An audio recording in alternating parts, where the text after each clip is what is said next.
Hello दोस्तों, मैं अमर Bhardwaj classes में आपका स्वागत करता हूं। आज हम लोग वाचन करेंगे हिंदी साहित्य के इतिहास लेखन की परंपरा के बारे में।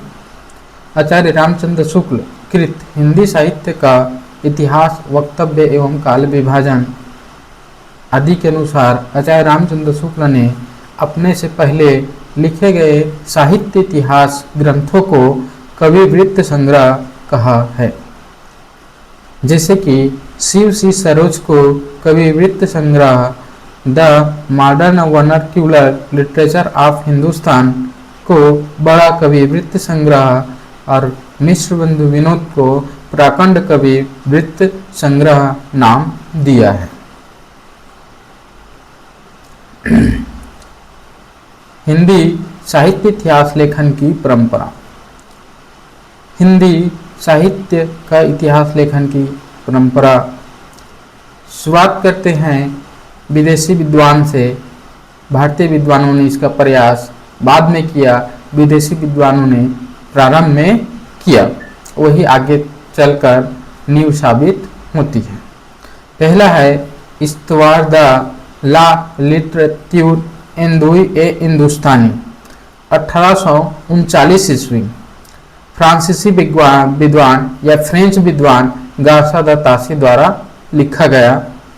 इसमें उर्दू और हिंदी के 738 कवियों का विवरण उनके अंग्रेजी वर्ण के क्रम से दिया गया था।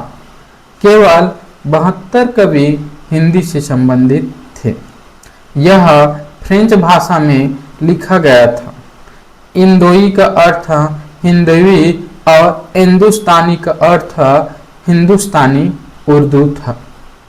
इसे ब्रिटेन और आयरलैंड की प्राच्य साहित्य अनुवादक समिति की ओर से पेरिस में प्रकाशित किया गया था, जिसमें काल विभाजन और नामकरण का कोई प्रयास नहीं किया गया था। दूसरा है तज़किरा ई शुअरा ई हिंदी, 1848 ईस्वी, मौलवी करीमुद्दीन द्वारा लिखित। दिल्ली कॉलेज द्वारा प्रकाशित इस ग्रंथ में 1004 कवियों का विवरण दिया गया है, जिसमें 62 कवि ही हिंदी से संबंधित हैं। इस ग्रंथ का महत्व इस बात में है कि इसमें सर्वप्रथम कालक्रम का ध्यान रखा गया है, किंतु नामकरण नहीं किया गया है। इसे तब का सुअरा भी कहा जाता है।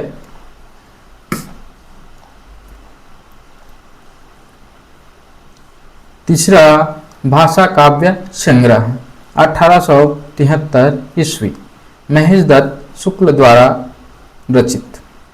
यह हिंदी भाषा में लिखा गया प्रथम हिंदी साहित्य का इतिहास संबंधित ग्रंथ था या है। यह नवल किशोर प्रेस लखनऊ से प्रकाशित हुआ था। चौथा शिव सी सरोज, 1883 ईस्वी, शिव सी सेंगर द्वारा रचित। बिंदु कहा गया है कि इस ग्रंथ में सर्वप्रथम 1000 से ज्यादा 1003 भाषा कवियों का विवरण दिया गया है। इसी से यह बात के इतिहासकारों के लिए आधार भी रहा। इसके पूर्वार्ध में 838 कवियों की रचनाओं के नमूने तथा उत्तरार्ध में 1003 कवियों का जीवन परिचय किया गया है। इसमें वर्णानुक्रम पद्धति का प्रयोग किया गया है। काल विभाजन एवं नामकरण का प्रयास नहीं किया गया है। इस ग्रंथ को हिंदी साहित्य के इतिहास का प्रस्थान बिंदु कहा गया है। पांचवा the modern vernacular literature of northern Hindustan, literature of Hindustan, 1888 ईस्वी, जॉर्ज ग्रेसन द्वारा रचित। इस ग्रंथ का प्रकाशन एशियाटिक सोसाइटी ऑफ बंगाल की पत्रिका के विशेषांक के रूप में हुआ था। बहुत से विद्वानों ने इसे सही अर्थों में हिंदी साहित्य का पहला इतिहास ग्रंथ माना है। इसमें सर्वप्रथम हिंदी साहित्य का भाषा की दृष्टि से क्षेत्र निर्धारित करते हुए हिंदी के इतिहास को संस्कृत, पाली, प्राकृत एवं अरबी फारसी मिश्रित उर्दू से पृथक किया गया है। इसमें पहली बार कवियों को कालक्रमानुसार वर्गीकृत करते हुए उनकी प्रवृत्तियों को उद्घाटित भी किया गया है तथा कुछ विधेयवादी पद्धति का सर्वप्रथम कुछ अंश इन्हीं के ग्रंथ में मिलता है। संपूर्ण ग्रंथ 11 अध्यायों में विभक्त है तथा प्रत्येक अध्याय एक काल का सूचक है। हर अध्याय का नामकरण भी किया गया है। इसमें कुल 952 कवियों को शामिल किया गया है, जिसमें से 886 कवियों के विवरण का आधार शिव सी सरोज है। इसमें सर्वप्रथम भक्ति काल 16वीं से 17वीं सदी को स्वर्ण युग कहा गया है। डॉक्टर किशोरीलाल गुप्त ने इसका अनुवाद हिंदी साहित्य का प्रथम इतिहास के नाम से 1957 ईस्वी में प्रकाशित करवाया था। साहित्य का इतिहास में यह ग्रंथ नींव का पत्थर माना जाता है। छठवां है मिश्र बंधु विनोद 1913 ईस्वी मिश्र बंधुओं द्वारा। इसमें लगभग 5000 कवियों को जिक्र मिलता है। इसमें 4591 कवि को शामिल किया गया है। गृहसन यद्यपि काल विभाजन एवं नामकरण कर चुके थे, किंतु व्यवस्थित रूप से इसका श्रेय मिश्र बंधुओं को जाता है। इन्होंने संपूर्ण इतिहास को 5 कालों में विभाजित किया। मिश्र बंधु 3 भाई थे, गणेश बिहारी मिश्र, श्याम बिहारी मिश्र एवं सुखदेव बिहारी मिश्र।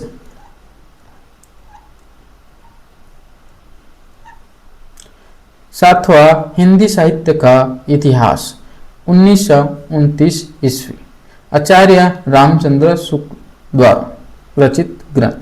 यह ग्रंथ मूलतः नागरी प्रचारणी सभा से प्रकाशित हिंदी शब्द सागर की भूमिका के रूप में लिखा गया था। इस भूमिका को हिंदी साहित्य का विकास नाम दिया गया था। यह हिंदी का सर्वाधिक प्रख्यात इतिहास ग्रंथ है। इसमें रचनाकारों के इतिवृत्त की बजाय उनके रचनात्मक वैशिष्ट्यता पर अधिक बल दिया गया है। विधेयवादी पद्धति का प्रयोग करते हुए तत्कालीन युगीन परिस्थितियों के संदर्भ में हिंदी साहित्य के इतिहास को विश्लेषित किया गया है। अपभ्रंश साहित्य को हिंदी से अलगाते हुए पूर्व पीठिका के रूप में वर्णित किया गया है। संपूर्ण इतिहास का इतना तार्किक एवं सुव्यवस्थित काल विभाजन किया कि परवर्ती इतिहास ग्रंथों में प्रायः उसका ही प्रयोग किया गया है या किया जाता है। 8वां हिंदी साहित्य का आलोचनात्मक इतिहास 1938 ईस्वी डॉक्टर रामकुमार वर्मा द्वारा। छायावादी कवि रामकुमार वर्मा द्वारा रचित इस इतिहास ग्रंथ में उनकी काव्यात्मक भाषा ने पाठकों को आकर्षित किया था। अपनी विस्तृत सामग्री, उसकी आकर्षक प्रस्तुति एवं भाषा के कारण यह ग्रंथ प्रभाव छोड़ने में सफल रहा। इसमें सिर्फ आदिकाल व भक्ति काल 693 ईस्वी से 1693 ईस्वी तक की अवधि को ही स्थान मिला है। आगे का भाग वे नहीं लिख पाए। निर्गुण ज्ञानाश्रयी शाखा को संत काव्य तथा निर्गुण प्रेमाश्रयी शाखा को सूफी काव्य नाम दिया गया है। इसमें अपभ्रंश साहित्य के बड़े हिस्से को भी शामिल कर संधिकाल शीर्षक के अंतर्गत प्रस्तुत किया गया था। वर्मा जी ने किसी से आदिकाल को संधिकाल एवं चाणक्यकाल कहा है। 9वां हिंदी साहित्य की भूमिका 1940 ईस्वी, हिंदी साहित्य का उद्भव और विकास 1952 ईस्वी, हिंदी साहित्य का आदिकाल 1952 ईस्वी हजारी प्रसाद द्वारा रचित ग्रंथ हैं। हिंदी हजारी प्रसाद द्विवेदी ने कोई स्वतंत्र इतिहास ग्रंथ नहीं लिखा, किंतु उल्लिखित तीनों ग्रंथ साहित्य के इतिहास संबंधी ही हैं एवं इनमें एक निश्चित साहित्य के इतिहास दृष्टि भी मिलती है। द्विवेदी इतिहास को परंपरा के विकास के रूप में व्याख्यायित करते थे। आदिकाल का स्वरूप निर्धारण भक्ति काल के उदय की पृष्ठभूमि पूर्ववर्ती सिद्धांतों से भक्तिकालीन संत काव्य धारा का संबंध उद्घाटन, हिंदी सूफी काव्य का आधार, संस्कृत प्राकृत अपभ्रंश की काव्य रचनाओं को मानना आदि उनके साहित्य के इतिहासकार के रूप में उपलब्धियां हैं। हिंदी साहित्य का वैज्ञानिक इतिहास 1965 ईस्वी, डॉक्टर गणपति चंद्र गुप्त द्वारा आचार्य शुक्ल द्वारा प्रतिपादित ढांचे में आमूलचूल परिवर्तन करने का एक सार्थक प्रयास इस ग्रंथ के माध्यम से किया गया था। संपूर्ण इतिहास को 3 कालों में विभक्त किया गया: प्रारंभिक काल, मध्यकाल और आधुनिक काल।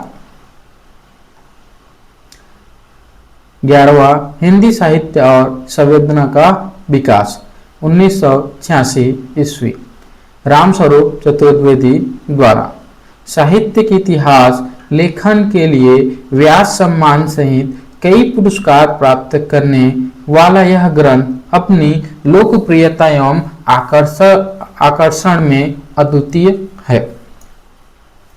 हिंदी साहित्य के इतिहास संबंधित कुछ अन्य ग्रंथ एवं ग्रंथकार क्रमानुसार निम्न है: ए स्केच ऑफ हिंदी लिटरेचर 1917 ईस्वी, Edwin Greaves. A history of Hindi literature 1920 ईस्वी, FEK। हिंदी साहित्य विमर्श 1923 ईस्वी, पदुमलाल पुन्नालाल बख्शी।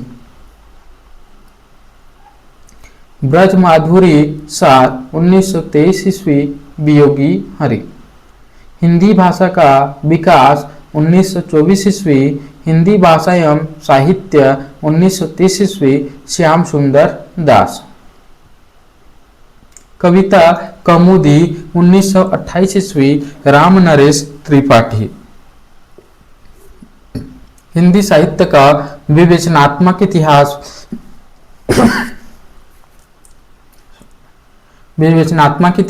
1930 ईस्वी, सूर्यकांत शास्त्री। हिंदी साहित्य का संक्षिप्त इतिहास 1931 ईस्वी, नंदुलारे वाजपेयी।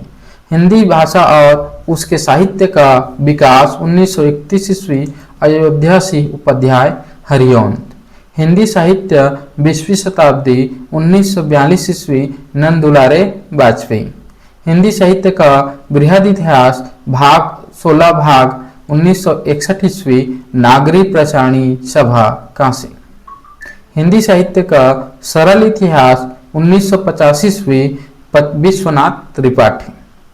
हिंदी पुस्तक साहित्य नामक ग्रंथ आधुनिक साहित्य का विचक माता प्रसाद गुप्त। हिंदी भाषा का उद्भव और विकास उदय नारायण तिवारी।